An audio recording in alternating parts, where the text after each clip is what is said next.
From my father's library. I remember he used to read these stories out when we were kids, especially one I remember, which I'll read. This is a very old book, Best Stories of O. Henry, all dog-eared, etc. So I'm reading from the back.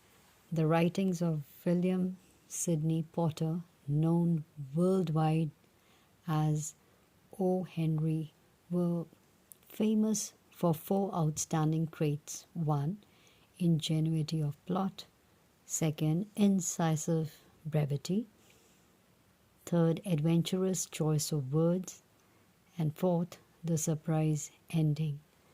So these are they've just mentioned some of the stories, and you can see that it is from Sole Distributors, India, Book House, Bombay 26, Calcutta 18, New Delhi 1, Madras 2, Bangalore 9, Hyderabad 29, Patna 4. I particularly remember this, The Ransom of the Red Chief, here on page 163. So I remember how much I must have laughed. Now look at this. It looked like a good thing, but wait till I tell you. We were down south in Alabama, Bill Driscoll and myself, when this kidnapping idea struck us. It was, as Bill afterwards expressed it, during a moment of temporary mental apparition. But we didn't find that out till later. There was a town there as flat as a flannel cake and called Summit, of course. It contained inhabitants of an undeleterious and self-satisfied, a class of peasantry as ever clustered round a maypole.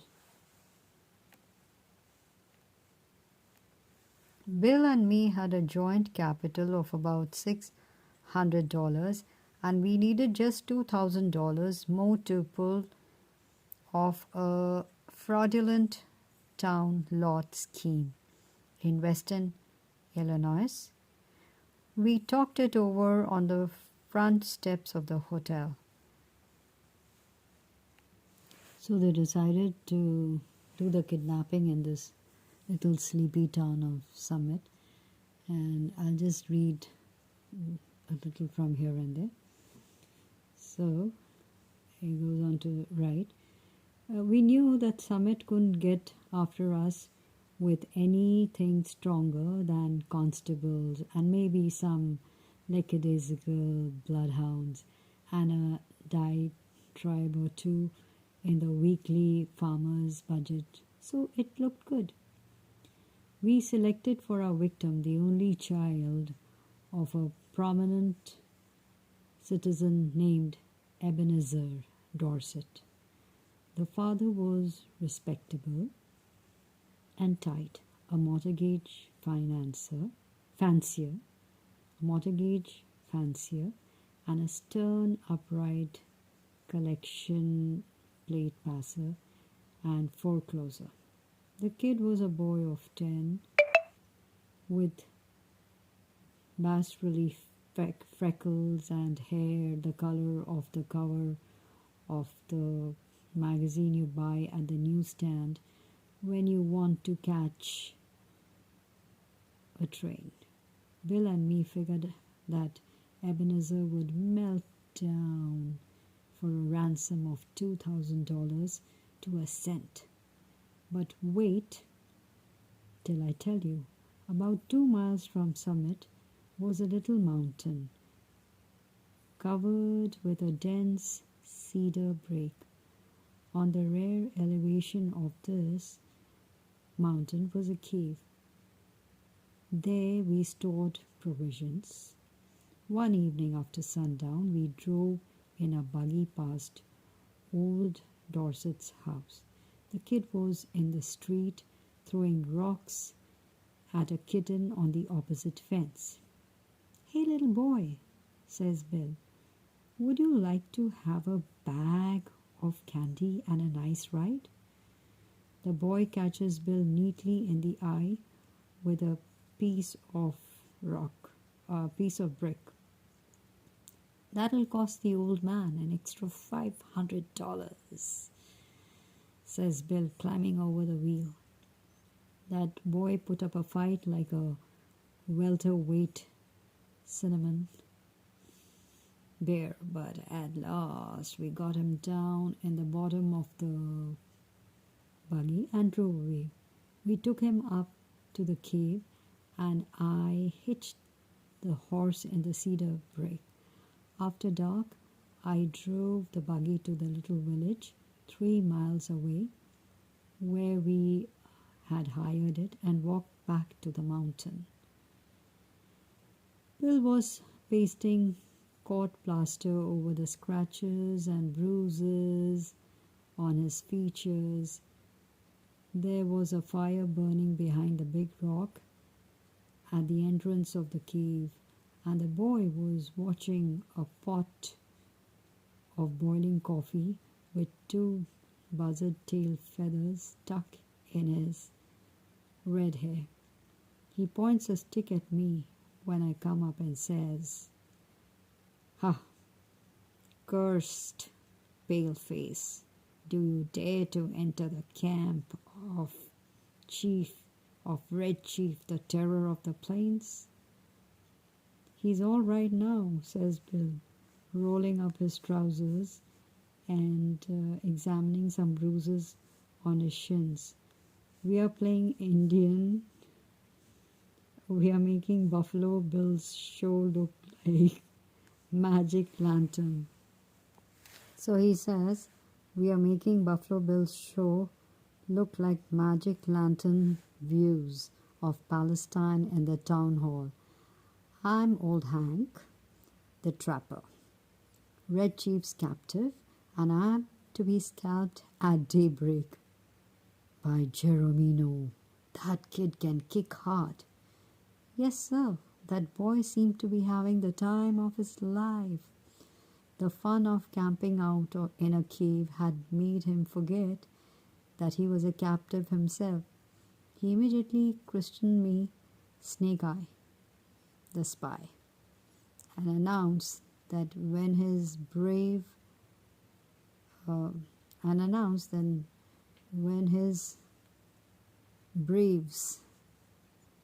returned from the warpath, I was to be broiled at the stake in the rising of the sun. Then we had supper, and he filled his mouth full of bacon and bread and gravy and began to talk. He made a during dinner speech something like this: "I like this fine. I never camped out before, but I had a pet possum once, and I was 9 last birthday.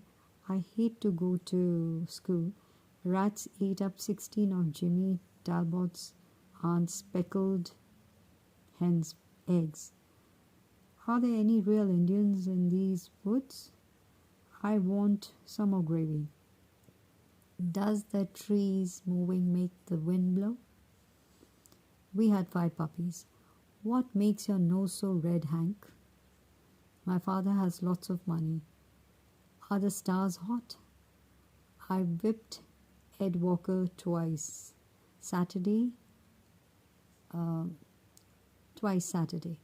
I don't like girls.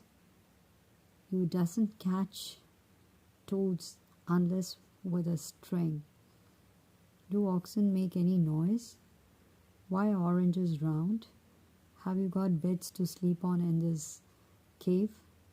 Amos Murray has got 6 toes.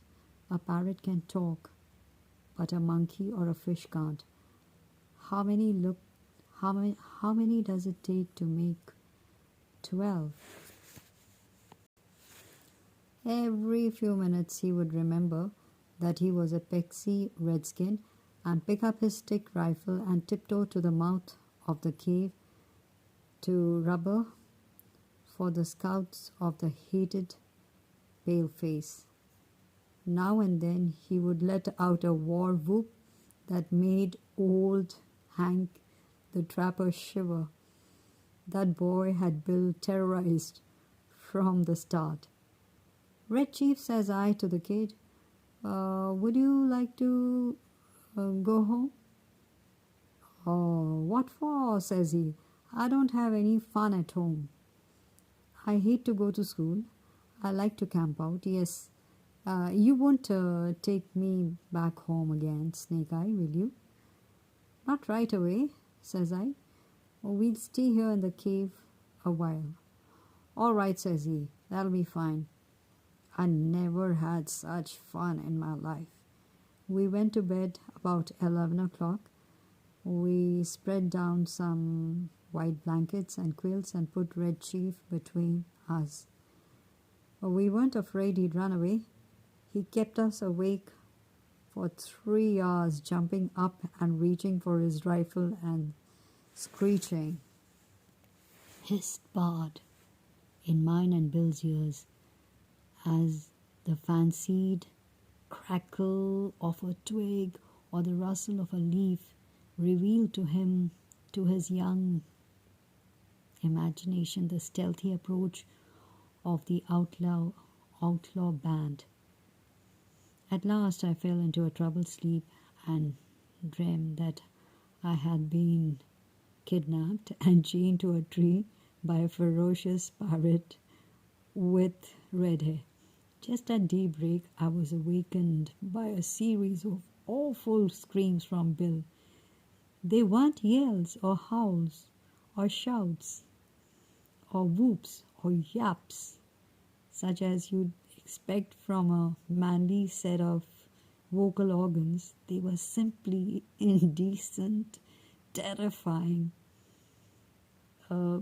screams, such as women emit when they see ghosts or caterpillars. It's an awful thing to hear a strong, desperate, fat man scream inconsistently in a cave at daybreak. I jumped up to see what the matter was. Red Chief was sitting on Bill's chest with one hand twined in Bill's hair. In the other, he had a sharp case knife we used for slicing bacon, and he was industriously and realistically trying to take Bill's scalp according to the sentence that had been pronounced upon him the evening before. I got the knife away from the kid and made him lie down again, but from that moment Bill's spirit was broken. He lay down on his side of the bed, but he never closed his eyes again in sleep as long as that boy was with us. I dozed off for a while, but along towards sunup, I remembered that Red Chief had said I was to be burnt at the stake at the rising of the sun. I wasn't nervous or afraid, but I sat up and lit my pipe and leaned against a rock. "What you getting up so soon for?" Sam asked Bill. "Me?" says I. "Oh, I got a kind of pain in my shoulder. I thought sitting up would rest it." "You're a liar," says Bill. "You're afraid. You was to be burned at sunrise, and you was afraid he'd do it. And he would too if he could find a match. Ain't it awful?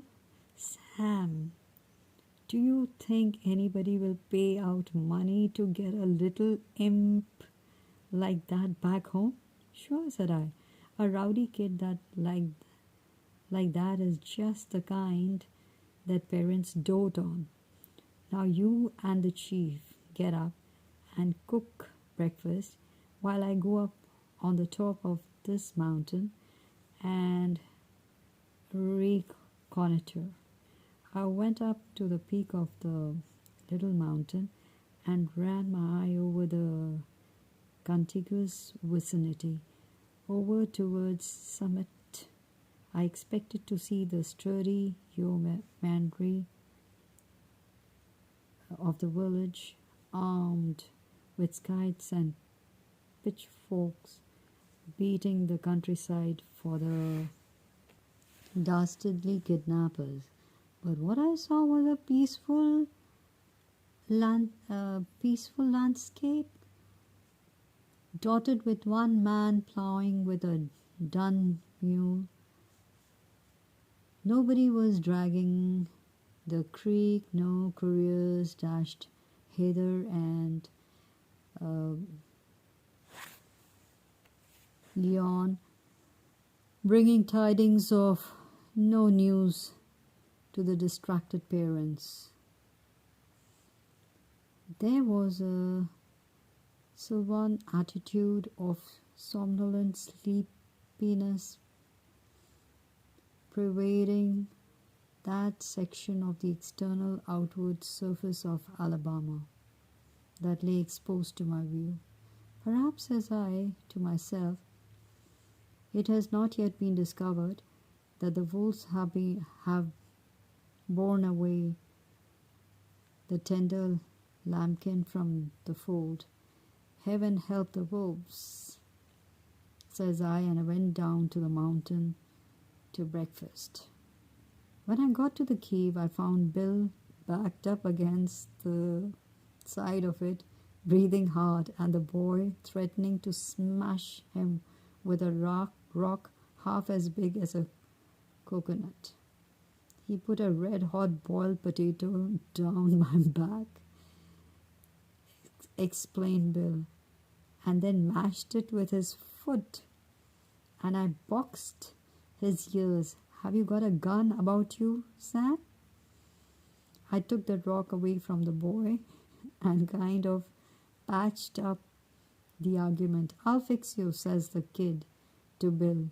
No man ever yet struck the Red Chief, but he got paid for it.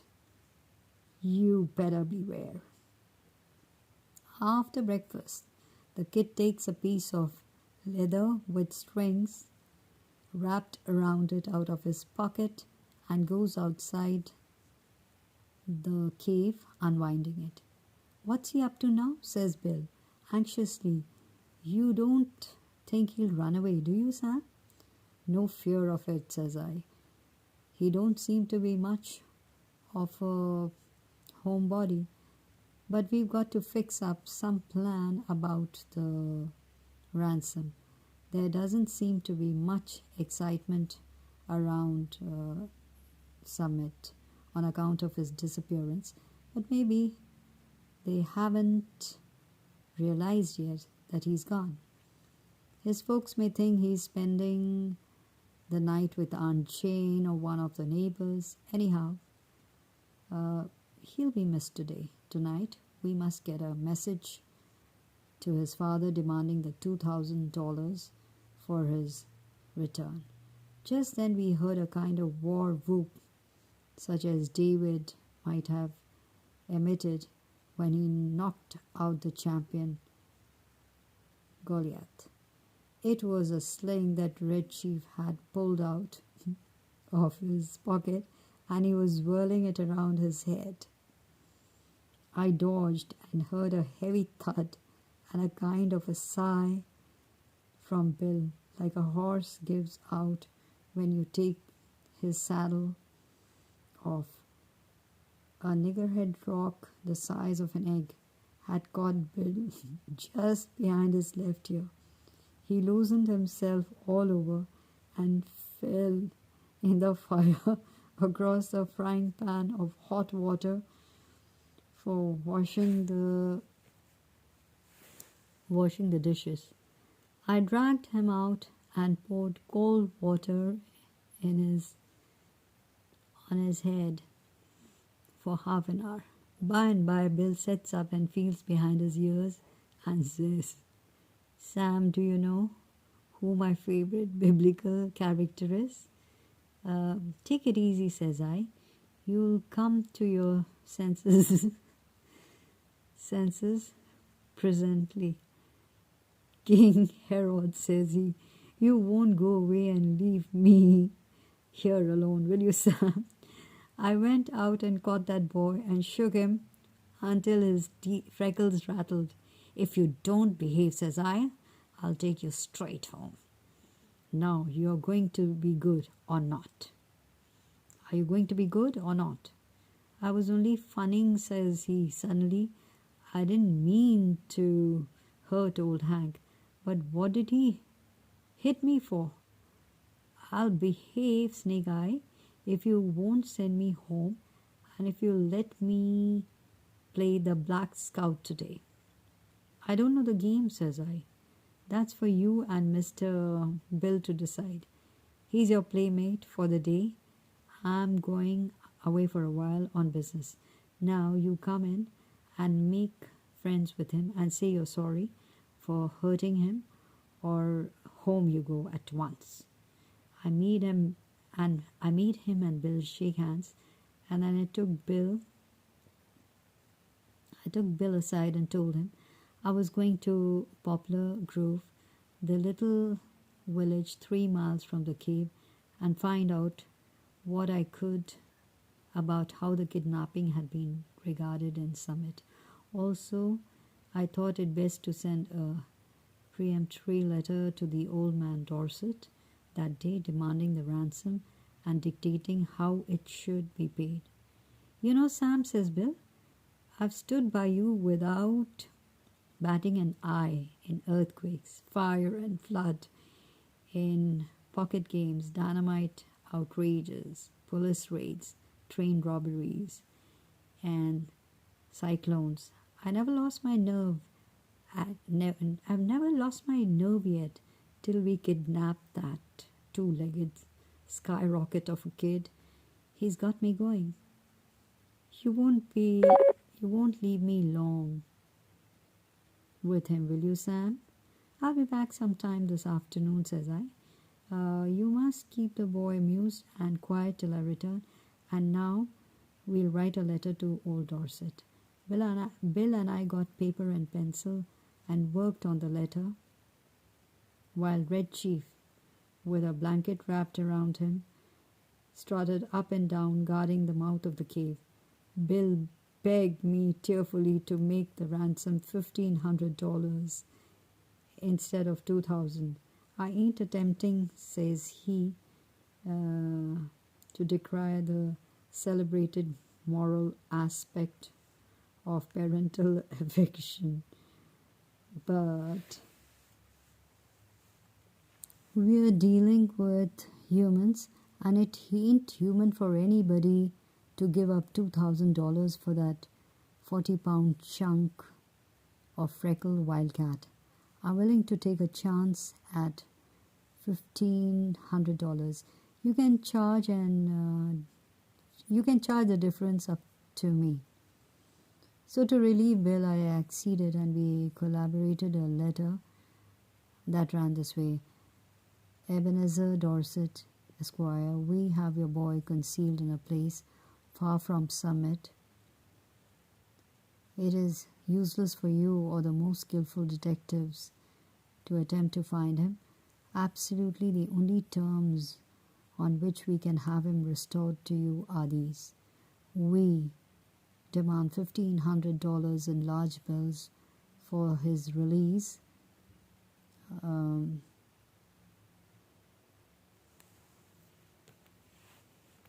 for his return. The money to be left at midnight tonight at the same spot and in the same box as your reply, as herein described. If you agree to these terms, send your answer in writing by a solitary messenger tonight and at half past 8 o'clock. After crossing Owl Creek on the road to the Poplar Grove, there are 3 large trees about 100 yards apart. close to the fence of that wheat field on the right-hand side.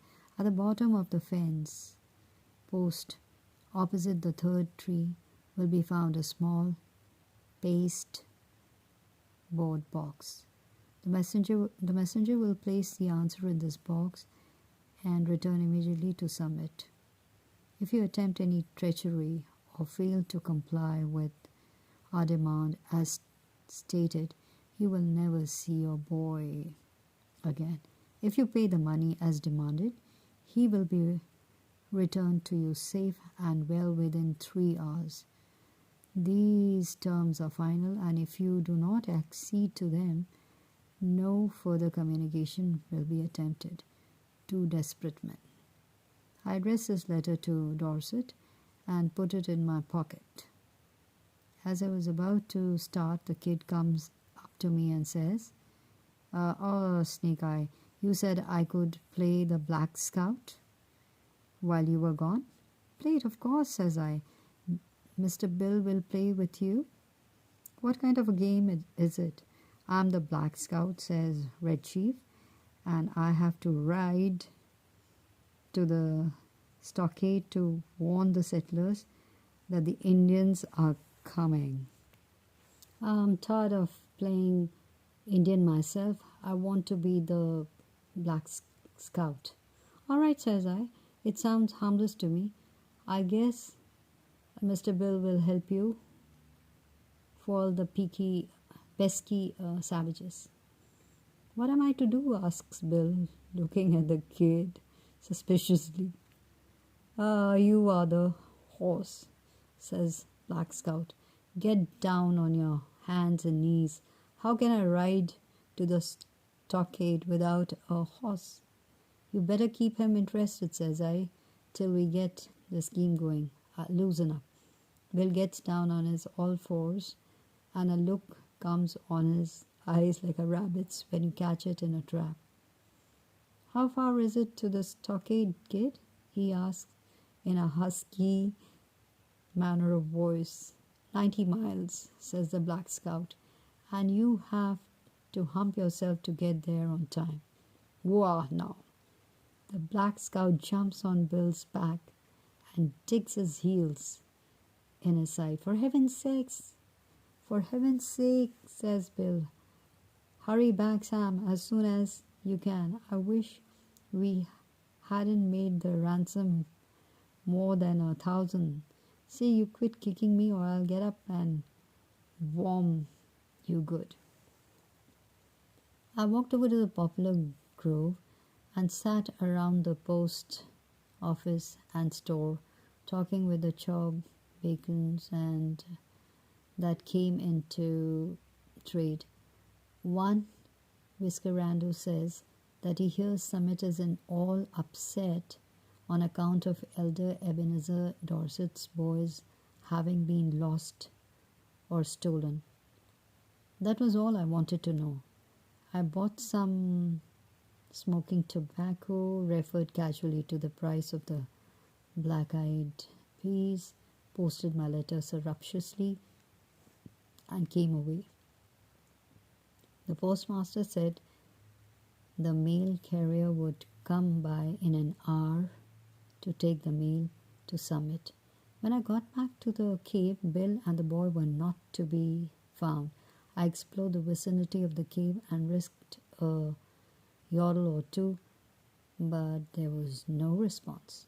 So I lighted my pipe and sat down on a mossy bank to await developments. In half an hour, I heard the bushes rustle, and Bill wabbled out into the little glade in front of the cave. Behind him was a kid, stepping softly like a scout, with a broad grin on his face. Bill stopped, took off his hat, and wiped his face with a red handkerchief. The kid stopped about 8 feet behind him. "Sam," says Bill, "I suppose you'll think I'm a renegade. But I couldn't help it. I'm a grown person with masculine proclivities and habits of self-defense. But there is a time when all systems of egotism and predominance fail. The boy is gone. I sent him home. All is off.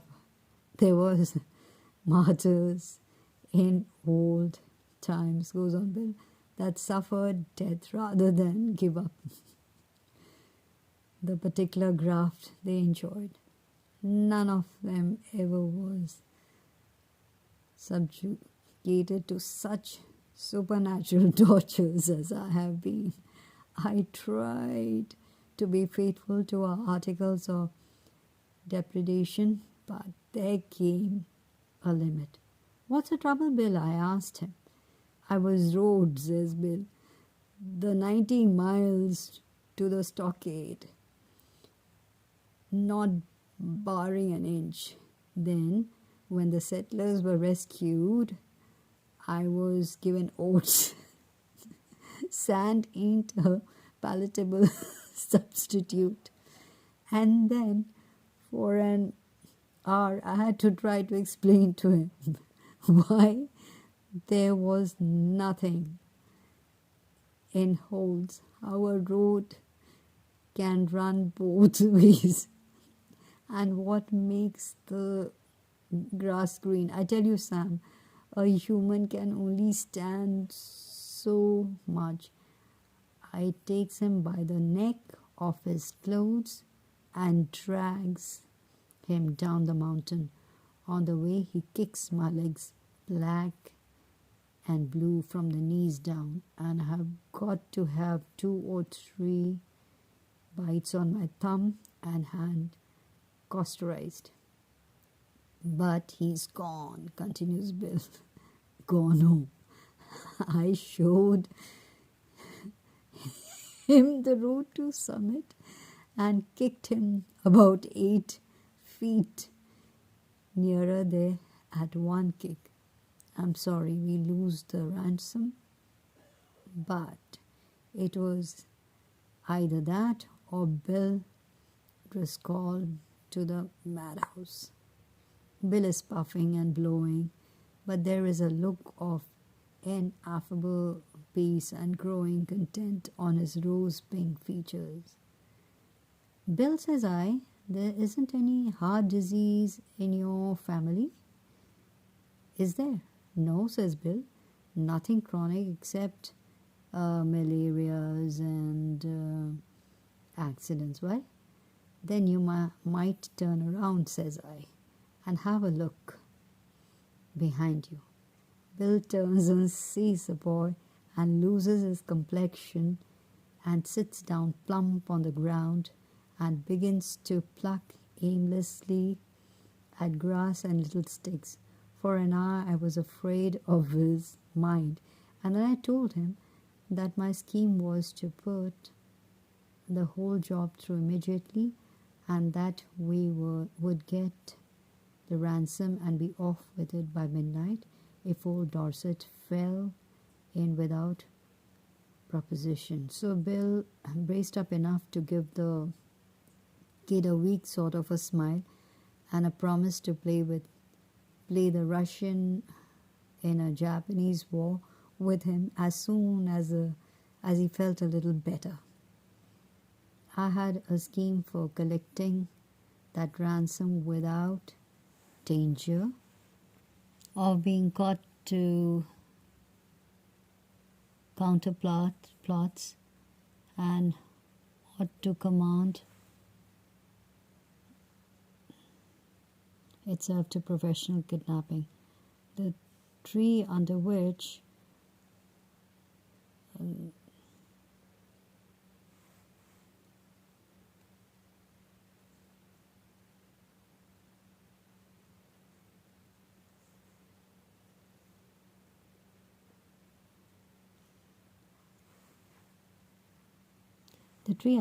under which the answer was to be left, and the money later on was close to the road fence and with big bare fields on all sides. If a gang of Constables should be watching for anyone to come for that note. They could see him a long way off, crossing the fields in the road. But no, sir. At 8:30, I was up in that tree as well as hidden as a tree toad, waiting for the messenger to arrive exactly on time. A half-grown boy rides up the road and on a bicycle locates the pasteboard box at the foot of the fence. Post slips a folded piece of paper into it and pedals away again, pedals again back towards summit. I waited an hour and then concluded that the thing was square. I slid down the tree, got the notes, slipped along the fence till I struck the woods and was back at the cave. In another half an hour I opened the note, got near the lantern and read it to Bill. It was written with a pen in a crabbed hand, and the sum and substance of it was this: two desperate men. Gentlemen, I received your letter today by post. In regard to the ransom you asked for the return of my son, I think you are a little high in your demands, and I hereby make you a counter proposition which